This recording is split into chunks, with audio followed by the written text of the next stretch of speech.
To Kill a Mockingbird, Chapter 21. She stopped shyly at the railing and waited to get Judge Taylor's attention. She was in a fresh apron and she carried an envelope in her hand. Judge Taylor saw her and said, "It's Calpurnia, isn't it?" "Yes, sir," she said. "Could I just pass this note to Mr. Finch, please, sir? It hasn't got anything to do with the trial." Judge Taylor nodded, and Atticus took the envelope from Calpurnia. He opened it, read its contents, and said, "Judge, this note is from my sister. She says my children are missing, haven't turned up since noon. I know where they are, Atticus." Mr. Underwood spoke up. "They're right up yonder in the colored balcony. Been there since precisely 1:18 p.m. Our father turned around and looked up. "Jem, come down from there," he called. Then he said something to the judge we didn't hear. We climbed across Reverend Sykes and made our way to the staircase. Atticus and Calpurnia met us downstairs. Calpurnia looked peeved, but Atticus looked exhausted. Jem was jumping in excitement. "We've won, haven't we?" "I've no idea," said Atticus shortly. "You've been here all afternoon. Go home with Calpurnia and get your supper, and stay home." "Aw, Atticus, let us come back," pleaded Jem. "Please let us hear the verdict. Please, sir." "The jury could be out and back in a minute. We don't know." But we could tell Atticus was relenting. "Well, you've heard it all, so you might as well hear the rest. Tell you what, you all can come back when you've eaten your supper. Eat slowly now. You won't miss anything important. And if the jury's still out, you can wait with us. But I expect it'll be over before you get back." "You think they'll acquit him that fast?" asked Jem. Atticus opened his mouth to answer, but shut it and left us. I prayed that Reverend Sykes would save our seats for us, but stopped praying when I remembered that people got up and left in droves when the jury was out. Tonight, they'd overrun the drugstore, the OK Cafe, and the hotel. That is, unless they had brought their suppers too. Calpurnia marched us home. "Skin every one of you alive. The very idea, you children listening and all that. Mr. Jem, don't you know better than to take your little sister to that trial? Miss Alexandra will absolutely have a stroke of paralysis when she finds out. Ain't fitting for children to hear." The streetlights were on, and we glimpsed Calpurnia's indignant profile as we passed beneath them.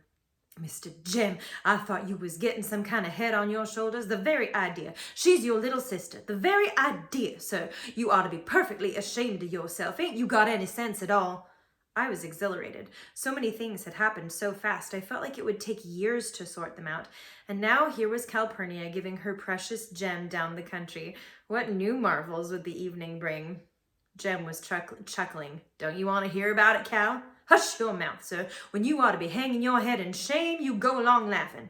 Calpurnia revived a series of rusty threats that moved Jem to little remorse, and she sailed up the front steps with her classic, "If Mr. Finch don't wear you out, I will. Get in that house, sir." Jem went in grinning, and Calpurnia nodded tacit consent to having Dill to supper. "You all call Miss Rachel right now and tell her where you are," she told him.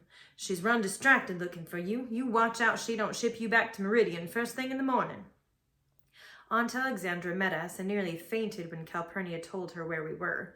I guess it hurt her when we told her Atticus said we could go back because she didn't say a word during supper. She just rearranged food on her plate, looking at it sadly, while Calpurnia served Jem, Dill, and me with a vengeance. Calpurnia poured milk, dished out potato salad and ham, muttering, "Shame to yourselves," in varying degrees of intensity. "Now you all eat slow," was her final command. Reverend Sykes had saved our places. We were surprised to find that we had been gone nearly an hour, and were equally surprised to find the courtroom exactly as we had left it, with minor changes. The jury box was empty, the defendant was gone. Judge Taylor had been gone, but he reappeared as we were seating ourselves. "Nobody's moved hardly," said Jem. "They moved around some when the jury went out," said Reverend Sykes. "The men folk down there got the women folk their suppers and they fed their babies." "How long they been out?" asked Jem. "About 30 minutes. Mr. Finch and Mr. Gilmer did some more talking, and Judge Taylor charged the jury." "How was he?" asked Jem. "What'd say? Oh, well, he did right well. I ain't complaining one bit. He was mighty fair-minded. He sort of said, if you believe this, then you'll have to return one verdict, but if you believe this, you'll have to return another one." I thought he was leaning a little to our side. Reverend Sykes scratched his head. Jem smiled. "He's not supposed to lean, Reverend, but don't fret, we've won it," he said wisely. "Don't see how any jury could convict on what we heard." Now don't you be so confident, Mr. Jim. I ain't ever seen any jury decide in favor of a colored man over a white man. But Jem took exception to Reverend Sykes, and we were subjected to a lengthy review of the evidence with Jem's ideas on the law regarding rape. It wasn't rape if she let you, but she had to be 18, in Alabama, that is, and Mayella was 19. Apparently, you had to kick and holler, you had to be overpowered and stomped on, preferably knocked stone cold. If you were under 18, you didn't have to go through all this. Mr. Jim, Reverend Sykes demurred, this ain't a polite thing for little ladies to hear. "Aw, she doesn't know what we're talking about," said Jim. "Scout, this is too old for you, ain't it?" "It most certainly is not. I know every word you're saying." Perhaps I was too convincing because Jem hushed and never discussed the subject again. "What time is it, Reverend?" he asked. "Getting on toward 8. I looked down and saw Atticus strolling around with his hands in his pockets. He made a tour of the windows, then walked by the railing over to the jury box. He looked in it, inspected Judge Taylor on his throne, then went back to where he started. I caught his eye and waved to him. He acknowledged my salute with a nod and resumed his tour. Mr. Gilbert was standing at the windows talking to Mr. Underwood. Bert, the court reporter, was chain-smoking. He sat back with his feet on the table. But the officers of the court, the ones present, Atticus, Mr. Gilmer, Judge Taylor sound asleep, and Bert, were the only ones whose behavior seemed normal. I had never seen a packed courtroom so still. Sometimes a baby would cry out fretfully and a child would scurry out, but the grown people sat as if they were in church. In the balcony, the Negroes sat and stood around us with biblical patience. The old courthouse clock suffered its preliminary strain and struck the hour, 8 deafening bongs that shook our bones. When it bonged 11 times, I was past feeling. Tired from fighting asleep, I allowed myself a short nap against Reverend Sykes' comfortable arm and shoulder. I jerked awake and made an honest effort to remain so by looking down and concentrating on the heads below. There were 16 bald ones, 14 men that could pass for redheads, 40 heads varying between brown and black, and I remembered something Jem had once explained to me when he went through a brief period of physical research. He said if enough people, a stadium full maybe, were to concentrate on one thing, such as setting a tree afire in the woods, that tree would ignite of its own accord. I toyed with the idea of asking everyone below to concentrate on setting Tom Robinson free, but thought if they were as tired as I, it wouldn't work. Dill was sound asleep, his head on Jem's shoulder, and Jem was quiet. "Ain't it a long time?" I asked him. "Sure is, Scout," he said happily. "Well, from the way you put it, it'd just take 5 minutes. Jem raised his eyebrows. "There are things you don't understand," he said, and I was too weary to argue. But I must have been reasonably awake, or I would not have received the impression that was creeping into me. It was not unlike one I had last winter, and I shivered, though the night was hot. The feeling grew until the atmosphere in the courtroom was exactly the same as a cold February morning when the mockingbirds were still, and the carpenters had stopped hammering on Miss Maudie's new house, and every wood door in the neighborhood was shut as tight as the doors of the Radley place. A deserted, waiting, empty street, and the courtroom was packed with people. A steaming summer night was no different from a winter morning. Mr. Heck Tate, who had entered the courtroom and was talking to Atticus, might have been wearing his high boots and lumber jacket.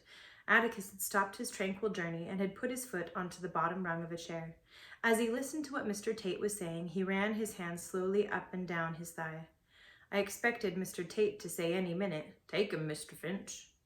But Mr. Tate said, "This court will come to order," in a voice that rang with authority, and the heads below us jerked up. Mr. Tate left the room and returned with Tom Robinson. He steered Tom to his place beside Atticus and stood there. Judge Taylor had roused himself to sudden alertness and was sitting up straight, looking at the empty jury box. What happened after that had a dreamlike quality. In a dream, I saw the jury return, moving like underwater swimmers, and Judge Taylor's voice came from far away and was tiny. I saw something only a lawyer's child could be expected to see, could be expected to watch for, and it was like watching Atticus walk into the street, raise a rifle to his shoulder and pull the trigger, but watching all the time knowing that the gun was empty. A jury never looks at a defendant it is convicted, and when this jury came in, not one of them looked at Tom Robinson.